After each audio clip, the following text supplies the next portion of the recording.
नमस्कार दोस्तों, स्वागत है आपका हमारे इस YouTube मंच पर। दोस्तों, कई दिनों से बिहार के मुख्यमंत्री नीतीश कुमार और उनकी जनता दल यूनाइटेड पार्टी को लेकर तमाम तरह की अटकलों का बाजार गर्म था। अब उसमें कितनी हकीकत है, कितना फसाना है, आज हम अंतिम उपलब्ध सूचना के आधार पर उसी की विवेचना के लिए और उसी खबर से कि खबरों के पीछे का नीतीश कुमार की पार्टी जनता दल यूनाइटेड से आ रही खबरों के पीछे का सच क्या है। तो सच दरअसल ये है कि मौजूदा दौर में नीतीश कुमार दिल्ली पहुंच चुके हैं और जनता दल यूनाइटेड की राष्ट्रीय परिषद और राष्ट्रीय कार्यकारिणी के लिए राजनीतिक प्रस्ताव तैयार हो रहा है। राजनीतिक प्रस्तावों की चर्चा आपने सुनी कि राजनीतिक प्रस्ताव तैयार होगा, लेकिन इस प्रस्ताव में क्या होगा। राजनीतिक प्रस्ताव आमतौर पर एक खाका होता है जिससे पता चले कि पार्टी जा किधर रही है, लेकिन प्रस्तावों की चर्चा के पहले यदि पोस्टर चर्चा में आ जाए तो पोस्टर की हकीकत गोदी मीडिया आपको नहीं दिखाएगा। पोस्टर की हकीकत हम आपको दिखाने जा रहे हैं। पोस्टर जो लगे हुए हैं, उन पोस्टर में गोदी मीडिया में आप यही देख रहे हैं कि ललन सिंह का नाम, ललन सिंह की फोटो गायब है। बिल्कुल सही है कि ललन सिंह की फोटो, राष्ट्रीय अध्यक्ष की फोटो नहीं है जनता दल यूनाइटेड के कार्यालय के पास लगे हुए पोस्टर्स में, लेकिन उस पोस्टर के साथ जो लाइनें लिखी हुई है उसकी चर्चा करने से सभी बच रहे हैं। दरअसल उस पोस्टर के साथ जो लाइनें हैं वो यही है कि प्रदेश ने पहचाना है, देश आगे पहचानेगा। प्रदेश ने पहचाना है, अब देश पहचानेगा। तो ये लाइन साफ कर देती है कि नीतीश कुमार भारतीय जनता पार्टी के साथ नहीं जा रहे हैं, क्योंकि देश पहचानेगा इसका सीधा मतलब है कि नीतीश कुमार की पार्टी जनता दल यूनाइटेड इस बात को मानती है कि नीतीश कुमार में देश का नेतृत्व करने की, प्रधानमंत्री पद तक पहुंचने की पर्याप्त क्षमताएं मौजूद है। और तभी इस तरह के पोस्टर्स आते हैं कि प्रदेश ने पहचाना है, अब देश भी पहचानेगा। अदरवाइज इस तरह के पोस्टर्स आपको देखने को नहीं मिलते। लेकिन सवाल सिर्फ पोस्टर का नहीं है, ललन सिंह भी नीतीश कुमार के घर पहुंचे हैं। और सवाल ये है कि सबसे बड़ा सवाल जो है दरअसल वो ये है कि आखिर ये पिछले 5-7 दिनों से जो खबरें इधर से उधर घूम रही है कि अब नीतीश कुमार उधर जा सकते हैं। एक खबर चल रही है कि नीतीश कुमार को मुख्यमंत्री का पद छोड़ना होगा, मुख्यमंत्री पद छोड़ करके उन्हें 15 जनवरी की डेडलाइन भी कुछ लोग बता रहे हैं। कुछ चैनलों पे चल रहा है कि 15 जनवरी को यानी मकर संक्रांति के दिन तेजस्वी यादव की बतौर मुख्यमंत्री ताजपोशी भी हो सकती है। ये तमाम खबरें देख सुन करके सब लोग पक गए हैं कि आखिर हो क्या रहा है। एक तरफ नीतीश कुमार के भाजपा के साथ जाने की अटकल, दूसरी तरफ तेजस्वी यादव के शपथ लेने की अटकल, और इन अटकलों के बीच में बिहार की भंवर में फंसी हुई सियासत दिखाई जा रही है। लेकिन सियासत के भंवर में तो बिहार उसी दिन फंस गया जिस दिन बिहार में मैंडेट ही इसी तरह का आया कि सत्ता का नेतृत्व करने वाली पार्टी विधानसभा में तीसरे नंबर पे पहुंच गई। यह बिहार की राजनीति की हकीकत है। और जब जिस दल के पास मुख्यमंत्री पद हो उस दल के नेता बिहार विधानसभा में तीसरे नंबर की पार्टी का नेतृत्व करते हो तो स्वाभाविक है कि जब तक विधानसभा का कार्यकाल पूरा नहीं होगा तब तक सियासत को भंवर में फंसा हुआ ही माना जाएगा। यानी नंबर 1 और नंबर 2 की पार्टी विधानसभा में एक सत्ता पक्ष के साथ सहयोगी की भूमिका में होगी तो दूसरी मुख्य विपक्षी दल की भूमिका में होगी। ये गणित जब बिहार विधानसभा का था तो उस सत्ता को तो निश्चित तौर पे भंवर में फंसा माना जाएगा, राज्य हो या केंद्र हो। लेकिन ये भंवर में फंसी हुई आज से नहीं है, नवंबर 2020 से है। और जनता ने जनादेश इसी प्रकार से दिया। और उस जनादेश के पीछे, उस जनादेश को गढ़ने के लिए जिस प्रकार के सियासी दांव बिछाए गए, वो दरअसल यही सब खबरें चले, ये भी उसके पीछे एक मानसिकता थी कि सत्ता हमेशा डवाडोल दिखाई दे, सत्ता का नेतृत्व करने वाला नेता हमेशा डवाडोल पोजीशन में दिखाया जाता रहे। इस मानसिकता के तहत बिहार में चिराग मॉडल का पूरा ड्रामा खेला गया था। अब उस चिराग मॉडल से आगे बढ़ते हैं कि ताजा हालात क्या हैं। तो जो अंतिम उपलब्ध सूचना है वो यही है कि राष्ट्रीय जनता दल और जनता दल यूनाइटेड ने 17 लोकसभा सीटों का बंटवारा बिहार के मामले में कर लिया है और 6 सीटें कांग्रेस और लेफ्ट पार्टियों के लिए छोड़ी है कि 6 सीटों में कांग्रेस और लेफ्ट पार्टियां आपस में बंटवारा करें, किसे कितनी मिलेगी। 4-2 भी हो सकता है, यानी 4 कांग्रेस और 2 कम्युनिस्ट पार्टियां, या 5-1 भी हो सकता है। 17-17 के बीच राजद और जदयू के बीच 17-17 सीटों की बात फाइनल हो चुकी है। तो जहां सीटों की बात फाइनल हो चुकी है, जहां नीतीश कुमार और लालू यादव के बीच लोकसभा सीटों के मामले में पहले से ही ये चर्चा थी कि 17 सीटों की बात, और अब फाइनल कर ली गई है। 31 दिसंबर तक कहा जा रहा था, खासकर इंडिया गठबंधन की चौथी बैठक के बाद कहा जा रहा था कि सभी दल सभी राज्यों में सीटों का मामला फाइनलाइज करें। बिहार इस मामले में पहल लेता हुआ दिख रहा है। बिहार ने वैसे इंडिया गठबंधन के मामले में भी पहल ली थी, क्योंकि बिहार की से ही नीतीश कुमार ही वो पहले व्यक्ति थे जिन्होंने इंडिया गठबंधन की बुनियाद रखी। पटना में उन तमाम दलों को आपस में बिठाया जो कभी एक दूसरे को फूटी आंख नहीं सुहाते थे, और मौजूदा दौर में सत्ता के एकाधिकारवादी होने के खतरे के बीच एक व्यापक कोalition की, एक व्यापक गठबंधन की, मुद्दा आधारित गठबंधन की जरूरत पर बल देते हुए जिस प्रकार से तमाम दलों के कॉन्ट्राडिक्शंस को दूर करते हुए एक अलग तरह की सियासत की बुनियाद तैयार की, उस सियासत के लिए निश्चित तौर पर क्रेडिट तो नीतीश कुमार को जाएगा। लेकिन जिसे क्रेडिट जाएगा, जिसे इंडिया गठबंधन की नींव रखने का क्रेडिट जाता है, उसे ही बताया जा रहा है कि वो इंडिया गठबंधन छोड़कर एनडीए की तरफ स्विच कर रहा है। ये मौजूदा दौर में आज की तारीख में गोदी मीडिया के द्वारा दिखाया जाने वाला और उस गोदी मीडिया के ट्रैप में फंस रहे कुछ अन्य लोगों के द्वारा दिखाया जाने वाला भी एक सबसे बड़ा मिथ्या प्रचार है। सियासत कभी भी इस तरह से नहीं होती कि जब लोकसभा चुनाव सामने हो, जिस मोहरे को आगे कर चुनाव लड़ने के लिए पूरी बिसात बिछाई जा रही हो और वो मोहरा ही विपक्षी खेमे के साथ जाकर मिल जाए। कहीं से कोई सच्चाई इस खबर में नहीं थी। लेकिन कांग्रेस के रुख के साथ नीतीश कुमार असहज है, इस बात से कोई इनकार नहीं कर सकता। कांग्रेस पार्टी के रुख के साथ असहज होना और गठबंधन के अंदर मतभेदों की स्थिति होना, यह भी एक सामान्य बात है। जब दलों के अंदर मतभेद चलते रहते हैं तो भला गठबंधन तो अलग चीज है, वो काफी दूर की चीज हो गई। उसके बीच के मतभेद तो होंगे ही, क्योंकि यदि मतभेद नहीं होते तो गठबंधन क्यों होता, एक पार्टी ही क्यों नहीं बन जाती। आज गोदी मीडिया कभी आपको नहीं दिखाएगा कि उत्तर प्रदेश के मुख्यमंत्री और भाजपा की तथाकथित गुजरात लॉबी के बीच किस प्रकार के मतभेदों की खबरें आती रहती है। कभी गोदी मीडिया आपको यह नहीं बताएगा कि बीएस येदियुरप्पा के राज में राज्य भाजपा और नाराज भाजपा की तलवार किस तरह से खिंची हुई है, और कभी यह नहीं बताएगा कि 2 की जगह अचानक 3 कुर्सियां महाराष्ट्र के शपथ ग्रहण में क्यों रखी गई। 5 साल और 80 घंटे 2 कार्यकाल के मुख्यमंत्री को उप मुख्यमंत्री बनने के लिए किस मजबूरी में, किस परिस्थिति में कहा गया, और उसके बाद ट्वीट कर राष्ट्रीय अध्यक्ष को बताना पड़ा कि अमुक व्यक्ति उप मुख्यमंत्री होगा, तो ये हालात क्यों आए। इंडिया गठबंधन में मतभेद है, सरकार बन भी जाए इंडिया गठबंधन की तब भी वो मतभेद रहेंगे।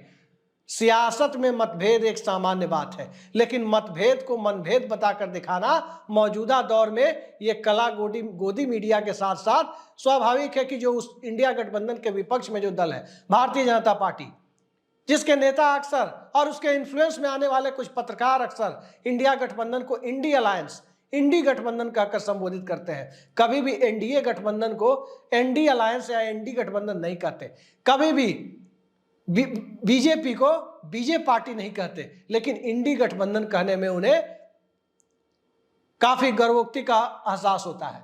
तो उस परिस्थिति में नीतीश कुमार और कांग्रेस पार्टी के बीच कुछ मुद्दों पर मतभेद है। पहला मुद्दा कि जब एक व्यापक कोalition बना, चुनाव में जाने की तैयारी है, उस गठबंधन का संयोजक क्यों नहीं चुना गया। यह एक बिल्कुल जायज मुद्दा है कि किसी भी गठबंधन को चलाने के लिए एक संयोजक की जरूरत होती है, एक चेयरपर्सन की जरूरत होती है। कहीं संयोजक होता है तो कहीं चेयरपर्सन होता है। जब यूपीए बना था तब सोनिया गांधी चेयरपर्सन की भूमिका में थी। जब एनडीए बना था तब जॉर्ज फर्नांडिस संयोजक की भूमिका में थे। जब संयुक्त मोर्चा यानी यूनाइटेड फ्रंट बना था तब चंद्रबाबू नायडू संयोजक की भूमिका में थे। लेकिन इंडिया गठबंधन मौजूदा दौर में अपना संयोजक नहीं चुन पाया है, ये बड़ी सच्चाई है। और इंडिया गठबंधन जब संयोजक नहीं चुन पाया है तो उस मुद्दे पर मतभेद होना स्वाभाविक है, और उस मतभेद को इतना बड़ा दिखाया जाना मौजूदा दौर में यह सिर्फ और सिर्फ पीठ पत्रकारिता का ही उदाहरण आप कह सकते हैं। जनता दल यूनाइटेड के कुछ विधायक इधर भाग रहे हैं, कुछ उधर भाग रहे हैं। ये तमाम तरह की खबरें आप देख रहे हैं, ये जानते हुए कि मौजूदा दौर में दल बदल अधिनियम जो कहता है 91st अमेंडमेंट के बाद 91वें संविधान संशोधन के बाद का जो कानून है वो ये कहता है कि कम से कम 2/3 विधायक होंगे तभी दल बदल हो सकता है। यानी बिहार में जनता दल यूनाइटेड के मौजूदा विधायकों की संख्या 45 है। अब जब तक उसमें 45 का 2/3 यानी कम से कम 30 विधायक नहीं होंगे तब तक कोई दल बदल नहीं हो सकता। पार्टी व्हिप नीतीश कुमार का है, तो उस परिस्थिति में दल बदल कैसे होगा? ये तमाम खबरें आप देखते रहेंगे। और जब दल बदल की बात होगी तो दल बदल कर तेजस्वी यादव को मुख्यमंत्री बनाने की दिशा में क्यों आगे बढ़ेगा कोई? और तेजस्वी यादव उस अपने सहयोगी दल में दल बदल कराकर मुख्यमंत्री क्यों बनना चाहेंगे? ये बड़ा महत्वपूर्ण सवाल है। बिहार में ऑपरेशन लोटस जैसी कोई गुंजाइश होती दिखती नहीं है, क्योंकि भारतीय जनता पार्टी के विधायकों की संख्या 78 है, बहुमत का आंकड़ा 122 है, 44 विधायक बीजेपी के पास कम है। यानी लगभग जितना बड़ा जनता दल यूनाइटेड है बिहार विधानसभा में, जो मौजूदा स्ट्रेंथ है जेडीयू की, उतने ही विधायकों की जरूरत लगभग बीजेपी को है। फिर बीजेपी भी सरकार नहीं बना सकती, उतने ही विधायकों की जरूरत लगभग आरजेडी को है, आरजेडी भी सरकार नहीं बना सकती। और आरजेडी, यदि इन खबरों को भी सही मान लिया जाए कि आरजेडी ये चाहती है कि उसका नेता मुख्यमंत्री बने, सबसे बड़ी पार्टी है, हर दल में चाहत होती है कि उसका नेता मुख्यमंत्री बने। लालू प्रसाद यादव ने एक बार सदन में कहा था, लोकसभा में कहा था कि सबके मन में प्रधानमंत्री बनने की इच्छा है, हमारे मन में भी है। यह बात लालू यादव ने कही थी और इस इच्छा को रखने में कोई बुराई भी नहीं है, और लेकिन हम हड़बड़ी में नहीं है। यह बात जब लालू यादव ने कही थी तो लालू यादव अपने बेटे को मुख्यमंत्री बनाने की हड़बड़ी में भला क्यों हो सकते हैं? यह सवाल भी महत्वपूर्ण है। और इन सवालों के आसरे कांग्रेस पार्टी और नीतीश कुमार मौजूदा दौर में किस राजनीतिक मोड़ पर खड़े हैं और नीतीश कुमार कौन सी सियासत कर रहे हैं, इसको समझने के लिए जनता दल यूनाइटेड के अंदर के खेल को समझना भी बड़ा दिलचस्प हो जाता है। आपको पता है कि पिछले कुछ महीनों से खबरें चलाई जा रही है कि ललन सिंह राष्ट्रीय जनता दल की तरफ, तेजस्वी यादव की तरफ झुके हुए हैं। इस तरह की खबरें चलाई जा रही है, जबकि बिहार ही नहीं, बिहार के बाहर भी लोग जानते हैं कि ललन सिंह और नीतीश कुमार का रिश्ता कमोबेश वैसा ही है जो नरेंद्र मोदी और अमित शाह का रिश्ता है, जो मुलायम सिंह और जनेश्वर मिश्र का रिश्ता हुआ करता था। तो इस तरह की खबरों का कोई आधार नहीं है, लेकिन इस खबर के सहारे जब ये खबर चलाई ही जा रही है तो गोदी मीडिया का इस्तेमाल करना भला क्या गोदी मीडिया ही जानता है? या सियासत में चाणक्य की भूमिका से अक्सर विभूषित होते रहे नीतीश कुमार भी इस कला को जानते होंगे, इस बात से कोई इनकार नहीं कर सकता। तो जब तेजस्वी यादव को बताया जा रहा है कि तेजस्वी यादव के साथ ललन सिंह मिल सकते हैं, इस तरह की खबरें 6, 7, 8 महीने से दौड़ रही है, तो उस परिस्थिति में नीतीश कुमार ने भी तोड़ निकाला।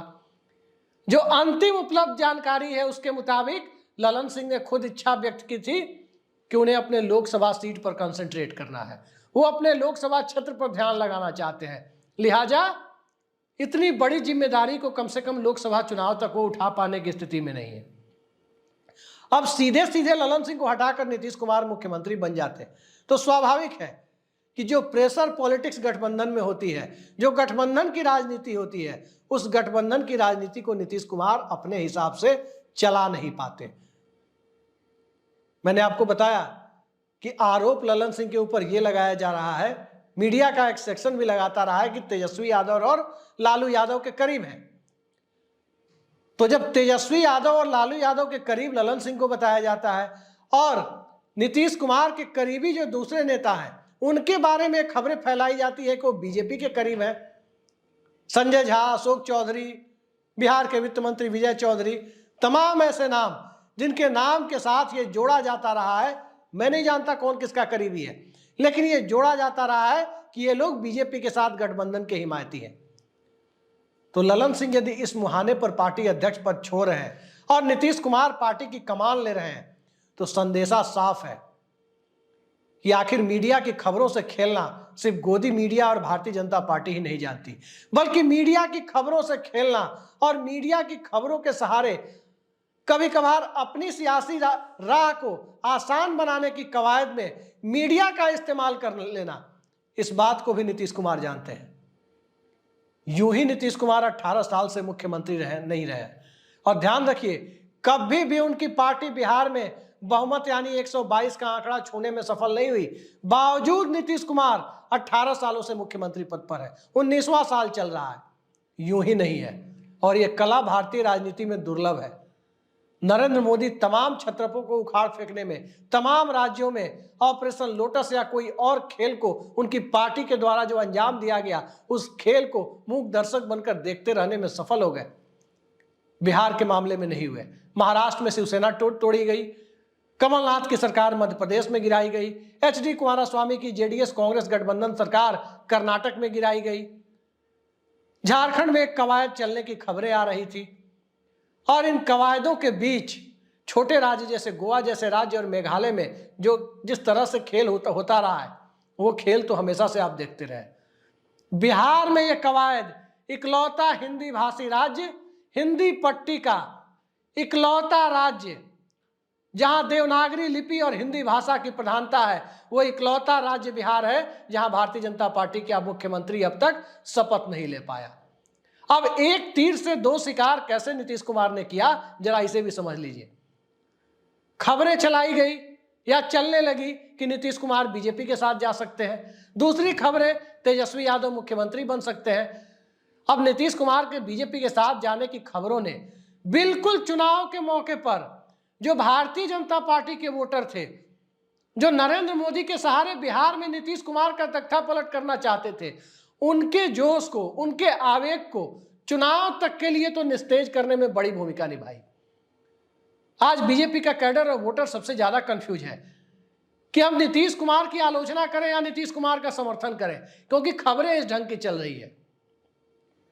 दूसरी तरफ आरजेडी एक ऐसी पार्टी है, यह बखूबी पता है नीतीश कुमार को कि आरजेडी एक ऐसी पार्टी है जिसका एक फिक्स वोट बैंक है।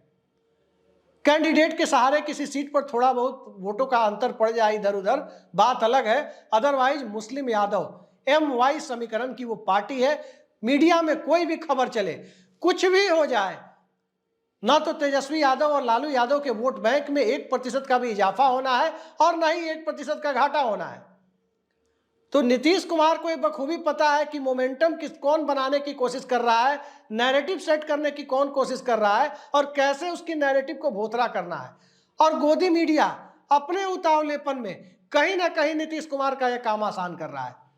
एक तरफ कांग्रेस भी डर रही है कि नीतीश कुमार भाजपा के साथ जा सकते हैं, संयोजक का दबाव है, हो सकता है कांग्रेस पार्टी आनन फानन में नीतीश कुमार के लिए संयोजक पद का रास्ता आसान कर दे कि बिहार और महाराष्ट्र यही दो राज्य हैं जिनके बूते सियासत हो रही है, जिनके बूते विपक्ष को खड़ा करने की पूरी बुनियाद डाली गई है, और एक भी पाया इसमें से गिरा तो नरेंद्र मोदी को चुनौती देने की सारी संभावनाएं खत्म हो जाती है वहीं पर। इस बात को कांग्रेस जानती है। तो जितना ये खबर चलेगी, जितनी ज्यादा ये खबर चलेगी कि नीतीश कुमार उस तरफ जा रहे हैं, नीतीश कुमार की बार्गेनिंग पावर इंडिया गठबंधन के अंदर खासकर कांग्रेस पार्टी के साथ वो बढ़ती चली जाएगी।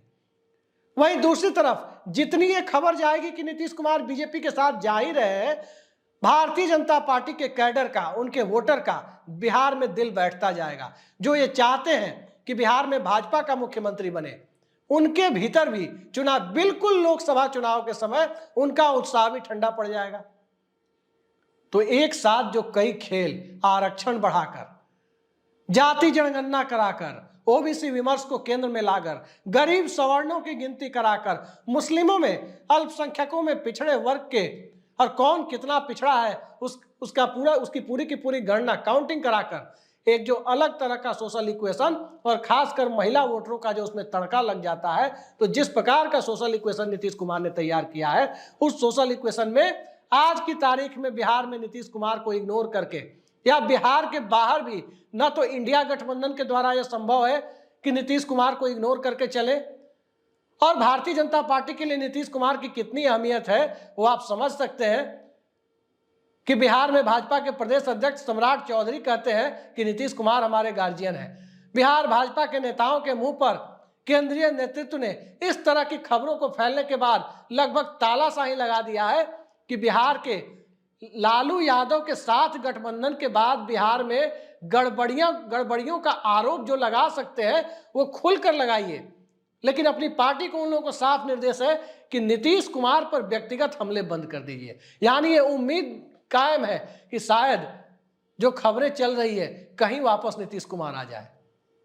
तो आप सोच सकते हैं कि मौजूदा दौर में एक अनार 100 बीमार वाली स्थिति में नीतीश कुमार महज 45 विधायकों के नेता, एक ऐसे नेता जिसकी पार्टी बिहार विधानसभा में मौजूदा दौर में तीसरे नंबर पर पहुंचा दी गई है, वो नेता मौजूदा दौर में अपनी अहमियत अपने गठबंधन के अंदर भी, विपक्षी गठबंधन के अंदर भी किस प्रकार से बनाकर रखे हुआ है कि एक व्यक्ति के लिए सबकी चुनावी संभावनाएं एक व्यक्ति से, एक पार्टी से तय होती हुई दिख रही है। 2017-18 के दौर में अमित शाह का एक चर्चित स्टेटमेंट है। एक टेलीविजन इंटरव्यू में उन्होंने कहा था कि बिहार में 3 राजनीतिक ताकतें हैं, 3 में 2 जिधर एक तरफ होती हैं उनके पक्ष में नतीजा एक तरफा होता है, और अमित शाह के इस स्टेटमेंट की दाद दी जानी चाहिए। उतना प्रैक्टिकल, प्रैग्मेटिक और व्यावहारिक अप्रोच वाला नेता पूरी भारतीय जनता पार्टी में, उतनी साफगोई से बात करने वाला नेता पूरी भारतीय जनता पार्टी में मौजूदा दौर में ढूंढे नहीं मिलेगा। आखिर अमित शाह में ही वो हिम्मत है कि नरेंद्र मोदी ने जो 15 लाख रुपए खाते में डालने की बात कही कि 15 लाख रुपए यूं ही लोगों को मिल जाएंगे, उस 15 लाख रुपए वाले नरेंद्र मोदी की बात को, चुनावी सभा में उनके किए गए कही गई बात को जुमला कह देने की हिम्मत भी अमित शाह में थी।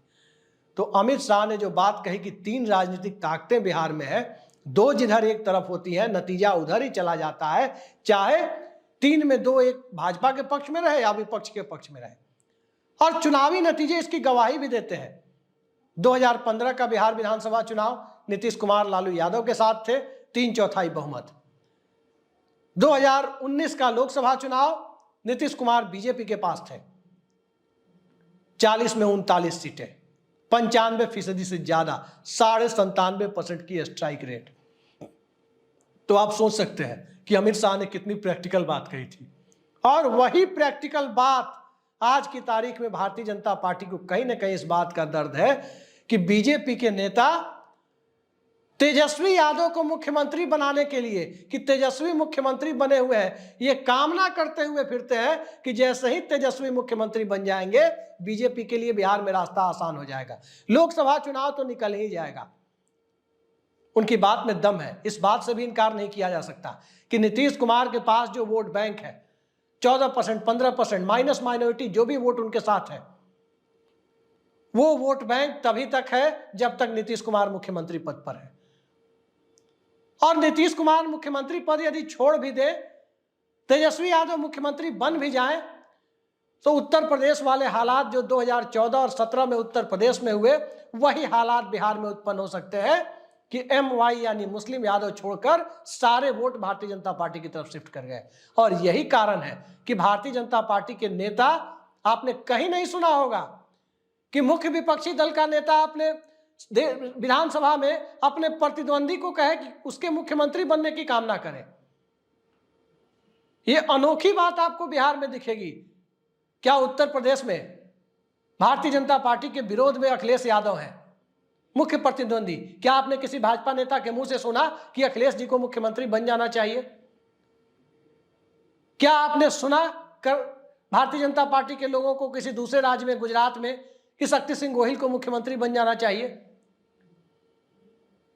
ये खेल बिहार में ही क्यों होता है और क्यों हो रहा है कि बीजेपी के लोग, गिरिराज सिंह कहते हैं कि लालू जी मिले थे, वो कह रहे हैं कि तेजस्वी को मुख्यमंत्री बनाना होगा, और वो गिरिराज सिंह से ही डिस्कस कर रहे हैं। इतनी महत्वपूर्ण बात डिस्कस करने के लिए लालू यादव को गिरिराज सिंह ही मिले हैं। कई भाजपा नेता भी ये कहते हैं कि बिहार में सबसे बड़ी पार्टी विधानसभा में RJD है, उसी का मुख्यमंत्री बनना चाहिए। जरा इस नसीहत का ख्याल गोवा के विधानसभा चुनाव जो हुए थे पिछले वाले, इस बार नहीं इसके पहले वाले, उसमें भी रखा होता कि सबसे बड़ी पार्टी कांग्रेस थी, मुख्यमंत्री भाजपा ने अपना बना लिया था।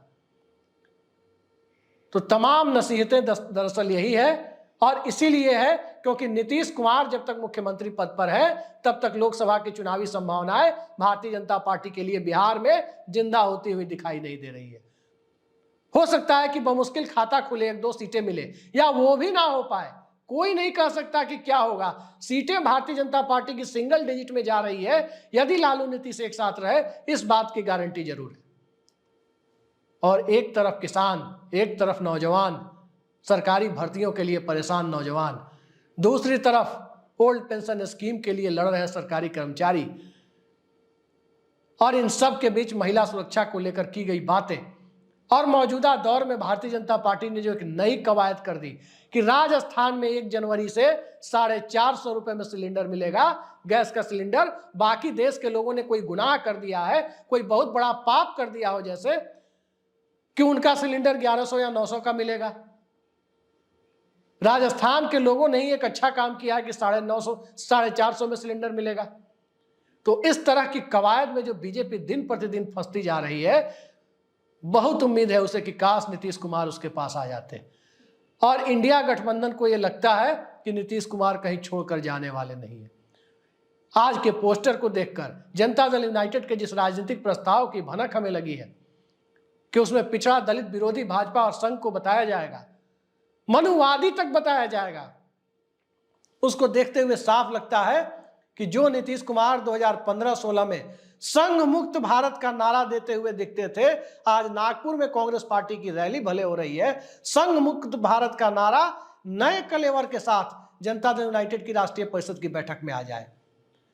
और एक चीज साफ है कि नीतीश कुमार अगर ललन सिंह नहीं माने, ललन सिंह अध्यक्ष पद पर रहने के लिए तैयार नहीं हुए, लोकसभा की प्राथमिकताओं को उन्होंने लोकसभा चुनाव में अपनी सीट को प्राथमिकता दे दी, तो नीतीश कुमार लोकसभा चुनाव तक के लिए या एक पूरे कार्यकाल के लिए मुख्यमंत्री के साथ साथ जनता दल यूनाइटेड के राष्ट्रीय अध्यक्ष का पद भी संभालने पर मजबूर हो सकते हैं।